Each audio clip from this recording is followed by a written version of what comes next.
Thank you for joining me for this episode of God Talk. And I'm in the middle of a how to message series where we're going to look at and are looking at how to different things with our faith. And so for this episode, what I want to talk about is how to love ourselves biblically and in the image of God. And this wasn't one of my planned how to's. And I apologize. I'm in a different office today because I'm about to go out of town for a week. So I'm recording this a day early. And I normally come in at 5 a.m. To record, but I'm recording midday. So I had to find an office that is quiet. And so that's why the background's different. But uh, I read an article that kind of made me think, this is something we got to talk about. In fact, I'm pretty sure most of you are not going to agree with me. Now, I want to remind you there's a comment section under Spotify where you can kind of leave your comments and you can see the other comments that people leave. And I think this probably has the potential of having a lot of comments to be left because what I'm going to say today is going to probably offend a lot of people. Now, normally there's things that I say that offend lots of people, but it doesn't normally offend you because there's kind of those that are on the left and then those who are on the right. And, and I don't think this is a left or a right issue. I think people on the left do what I'm about to talk about, and people on the right do what I'm about to talk about, but they do it for probably totally different reasons, but they still do it. So this may be a little offensive, just letting you know it might be. So the Pope came out in the Catholic Church came out with a statement, basically because there's been such an increase in cosmetic surgery and emphasis on self. And what are the spiritual implications of it? And I have to tell you, I read it. I not only found it interesting, I really agreed with it, but I don't suspect that most of you are going to. I'm going to read most of the article for you because that's kind of the gist of where this is coming from. And then I've got my own kind of perspective on it. And I, I'll be interested to hear yours as well. And part of the reason why I'm doing this is I feel like recently I've heard of several people, several different stories, different articles of people who've either died because they're getting like mommy makeovers. Like after they're done having kids, they want to have their tummy tucked. They want to have certain things like refirmed up, enlarged, blah blah blah blah blah. So I've heard read articles of some influencers. I feel like more than one in the last couple of weeks that have died as a result of this. Read a story of some guy that would give himself like fake muscles, dying from that, the complications of doing that, and so forth. Or I've just heard stories of people that are fighting a very serious infections because of cosmetic surgery that's being done. So, like, I think this is something that we should wrestle with, in that it does have some spiritual implications to it. And so that's why I'm covering it on God Talk. But because we're all into like vanity in in not only America, but really the world nowadays, because we've exported it across the world. I don't suspect that you're going to agree with me, especially because like pastors don't preach on this. I don't think. I don't think I really have, not in the depth that I'm about to do in this podcast. But once again, this all comes from Pope Leo and the Catholic Church kind of issuing a statement on this. So you can find this article, but I'm going to read a large part of it anyways. But it goes like this. So Pope Leo the 14th is warning against a growing cultural obsession with physical perfection and cautioning that cosmetic surgery trends, extreme beauty standards, and even modern weight loss treatments can distort how people view the body that God has created. Now, let's just stop there for a second. Are you going to disagree with that? Like, God gives us our bodies and he creates it, but like, I guess there's always been this kind of push to have this perfect body and we idolize it. It's just they used to do it in magazines with airbrush and glamour shots or something like that when I was a kid. Like me, they could take someone that was very average looking, make them look amazing, and you show this to a buddy, hey, I got this girl you can date or whatever. Whoa, she's amazing. And no, not so much. the power of airbrush. But now, like, we can do that. We can do a lot of that stuff through cosmetic surgery and just different things. So there's this emphasis that's being put on beauty, and it's obtainable, where before it used to be more like maybe smoke and mirrors, right? In a newly released Vatican document approved by the Pope, church leaders address the rise of cosmetic procedures and appearance focused trends that prioritize outward perfection over spiritual identity. That is, like, there's this push for this perfect outward appearance, but our spiritual identity to being made by God, given the body that He's given us, being made in the image of God, like that's suffering a little bit here. And I think you have to agree with that.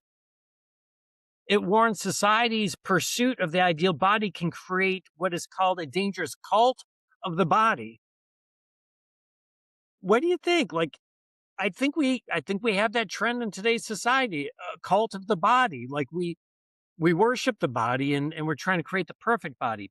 It goes on to say we cannot ignore the trends that reduce the body to biological material to be enhanced and transformed and remodeled at will.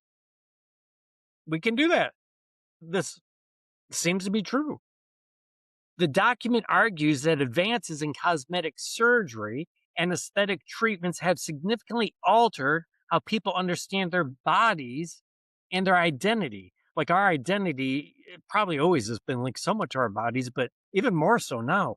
Rather than accepting the body as a gift from God, it says, some individuals now view it as something to reshape an endless pursuit of cultural ideals. Now, that's the interesting thing, is like, we can keep reshaping our bodies to fit what culture says. Kind of like clothing has trends. There's trends where, like, maybe, just a little bit of a full rear end is in, and then you see these people, and it's like they got a lot of junk in the trunk. Like, that used to not be a compliment, but kind of like, as clothes go in and out of season, as body shapes go in and out of season, you can just kind of chase that. Like, your body's just something to be changed and altered, kind of like clothing trends. Is that not true? According to the commission, the mindset can create a troubling dynamic in which people feel detached from their own bodies instead of embracing who they are, and they begin to chase a manufactured version of themselves. We become detached from our bodies, and we're trying to find, like, happiness through it. Isn't this what transgenderism is all about? We don't feel good about who we are as a person. We change what we look like in order to feel better about ourselves, but then they don't ever end up feeling better about themselves. And so, once again, like, where's the line there? What's the difference? The church emphasized that while plastic surgery is not outright forbidden, once again, I agree that it's not outright forbidden, procedures motivated primarily by vanity or cultural pressure can lead people down a spiritually unhealthy path. Can it? Maybe. The ideal body is exalted, sought after, it's cultivated, while the real body is not truly loved, uh, because it's limited in the nature, it's fatigued and it's aging. Christian teaching has long emphasized that the human body is created in the image of God and it deserves dignity and respect. The document argues that when people begin treating their bodies as merely objects to be modified according to trends, they risk losing sight of the deeper truth. This is where some of you may disagree. I don't know that I do disagree. I think we lose, like, the uniqueness of how God creates us, and I'll get into kind of my opinion on this actually in a little bit, so I'll leave it at that. One desires a perfect body while dreaming of escaping from one's concrete body and its own limitations. Now, the Vatican's message comes at a time when cosmetic procedures, weight loss drugs, and online looks maxing trends have surged in popularity, especially amongst the younger audience. Yet the commission stressed that the issue goes beyond aesthetics and it touches on humanity's relationship with God. These transformations influence the relationship with the mystery of the origin of ultimately the end of human life. The document explained when human beings reduce created nature to be matter that's transformed, they no longer manifest the glory of the creator, but they replace him. Some of you aren't going to agree with that. Still, the Vatican's core message remains rooted in faith. Human worth is not determined by physical appearance. For Christians, the document suggests that the path forward is not found in chasing perfection in the mirror, but embracing the body as a sacred gift from God, one meant to be cared for, not endlessly remade in the image of cultural trends. Now, listen, there's going to be a couple statements in there that maybe you're not willing to take it there. But for the most part, like intellectually, and I would even argue theologically, like this is solid. And this is an issue that we need to address in society today. It is a vanity that can now be obtained. And the more vain we become, I think the more we distance ourselves with the creator who created us in his image. All right, here's my thoughts. The first is this: if only we cared half as much about our spiritual body as we do about our physical body. Seriously, think about the time that some of us spend on getting ready and looking good. Think about the money that we spend on some of these procedures, right?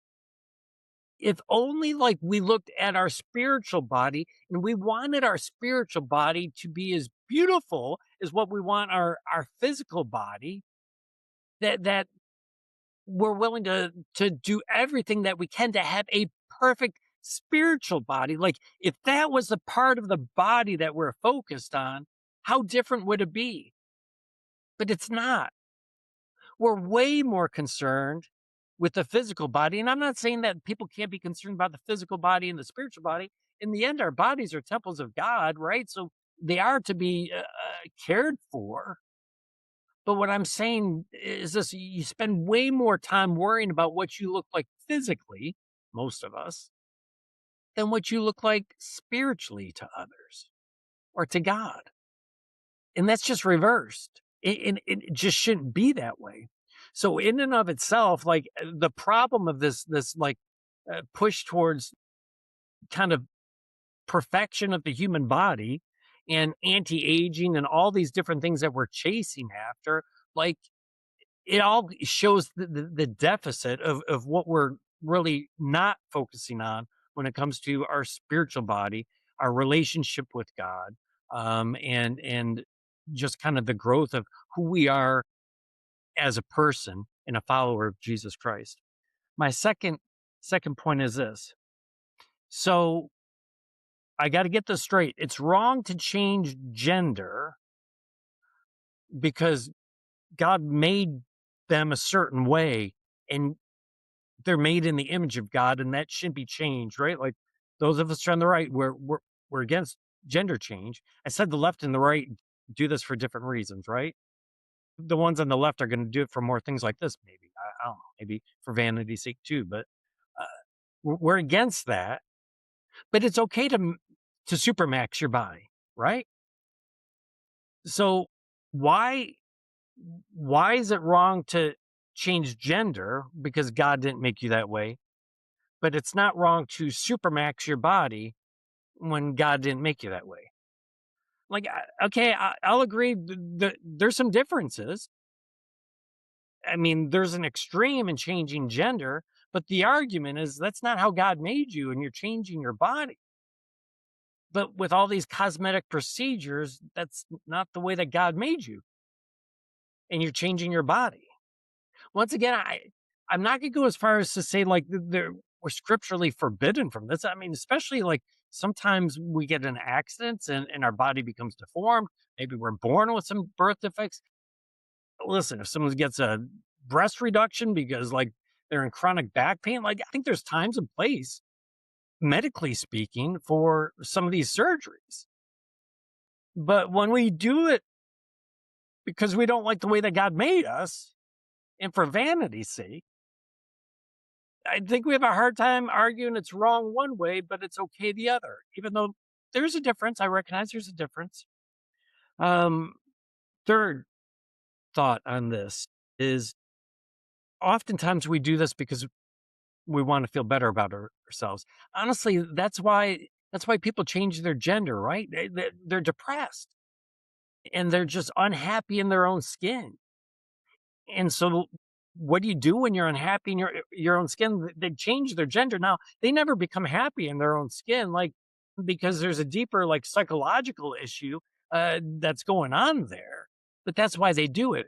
That's also why we do it on the other side of things. Like we just we're unhappy with life or ourselves. Listen, after breakups, that's why the fat guys go out and jog and then start lifting weights, and why the women like sometimes get these surgeries. Like you want like your ex to be like, man, why didn't I have that when I was with them? Why were they fat and lazy and didn't care about themselves when I was around? Like we want them to regret that, and also we want to look the best as we put ourselves in the market for whoever might be coming next in our lives. But it stems from an unhappiness with who we are, what we've become, and then like there's just kind of that aging thing, right?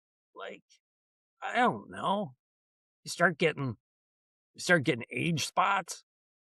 You spent a lot of time in the sun damage, wrinkles. You just like, yeah, I'm not ready to be old yet, right? So how does that play into it? In the end, it all comes from a dissatisfaction with who we are in this process. Uh, in some cases of aging of who we become, right? And listen, I'm gonna admit to you, this is nuanced. I don't have all the answers. I'm just posing the question, and I'm telling you, like, there's spiritual implication here. I'm telling you, I can't wait to hear your opinions on this because I guarantee you guys are gonna have some opinions. Be nice. It's nuanced. Okay, how about injections and fillers?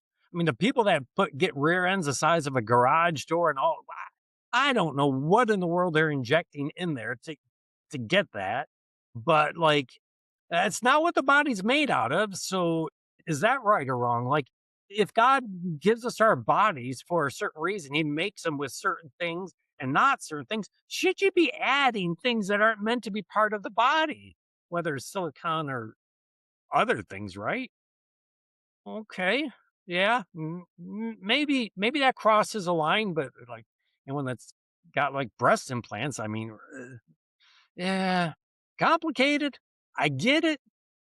Um, so injections and fillers are one side. Augmentation, yeah, my nose is a little big, and it really is. So yeah, just get trimmed down a little bit. I'm not getting anything injected. It's like clipping your nails, right? Uh, is augmentation okay? Hmm. Well, what about facelifts? You know, you just pull back a little bit on the skin, and all of a sudden you're 20 years younger. You're not like adding anything. You're just pulling back the skin a little bit. Like, is that wrong? Yeah, I don't know. Is it? What about tattoos?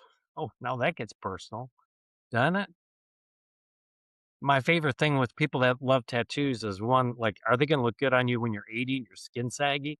And then secondly, the thing that I'd like to kind of ask is like, oh, I kind of like the way that God made my body. I'm sorry you're not happy with yours. That you think artwork on it's going to make it prettier, right? The scripture talks about it, but then people are like, "Yeah, but it says this in the Old Testament, it says" I I don't know. It's all part of this greater question of, do we add and change our bodies if we're made in the image of God? I'm not saying you're going to hell if you are. I'm just saying there's spiritual implications to some of this stuff. Hey, we can take it down to hair color. Now, for 54, I would say I've got probably a little darker hair than what I should have, and we'll just leave it at that. You see, I'm not fully judging this. I'm not saying I don't apply some creams to kind of take away those darker sunspots. Like I'm not gonna get too vulnerable here with what I do to fight this aging process, but you see the gray and the scruff on my face, and it's not quite as gray and the hair, so maybe I might do something with that. So where's the line? What makes something right or wrong?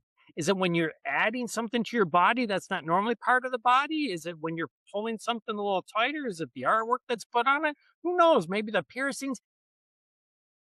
It comes down to the matter of the heart and this kind of concept of vanity. Because in the end, like, we're made in the image of God, but the problem with what all we can do now cosmetically is that we're able to chase the image of man. And there's a difference between the image of God and the image of man. The image of man is always changing. Like I said, the shirt colors, the things that go in and out, big booties, small booties, big chest, small chest. Like, you know what I'm saying? Like, it just changes. And so we're forsaking this concept of being made in the image of God, being comfortable in our own skin, who He's created us to be. And we're chasing what man says is perfection. And that standard is oftentimes changing. And that's a problem. And then I'll circle back around to this. If once again we spent as much time and as much money worrying about what we look like spiritually to other people is what we look like physically, maybe it wouldn't be as big of an issue. Or maybe we wouldn't care so much about it to do it. Maybe we'd be okay with a little more gray or a little more sunspots, or maybe what our physical body looks like or doesn't look like. Listen, I'm not trying to tick you off based upon what you do, because as I've kind of exposed, like, I myself do some of the lesser forms, right? And I understand, like, where is that line? But I do know that at some point that line gets crossed, maybe for some of us early on, others later, where we're just way too concerned about vanity and appearance. And we're not called to be made in the image of man, but we're called to be made in the image of God. Listen, your body is a temple of the Holy Spirit. That means you care for it. You should want to eat well, stay in shape, but it doesn't, it also means you don't worship your body, because it's not the physical body that matters in the end. It's the spiritual body. It doesn't mean you have to neglect the physical body, but the spiritual body's got to be what matters the most. Well, I can't wait to hear your comments and reflections. For those of you who want to do it, you can do it on Spotify. Be nice. I've been pretty nice on how I presented this. You be nice on kind of as you give your input. And once again, I don't take credit for this idea. It comes out of the Catholic Church, comes from Pope Leo, but good for him. I wouldn't have even thought about really addressing it, but once I read it, I'm like, you know what? This needs to be addressed. So that's what we've done. I appreciate you listening. Thank you for joining me for this episode of God Talk, and I look forward to talking to you again next week. God bless.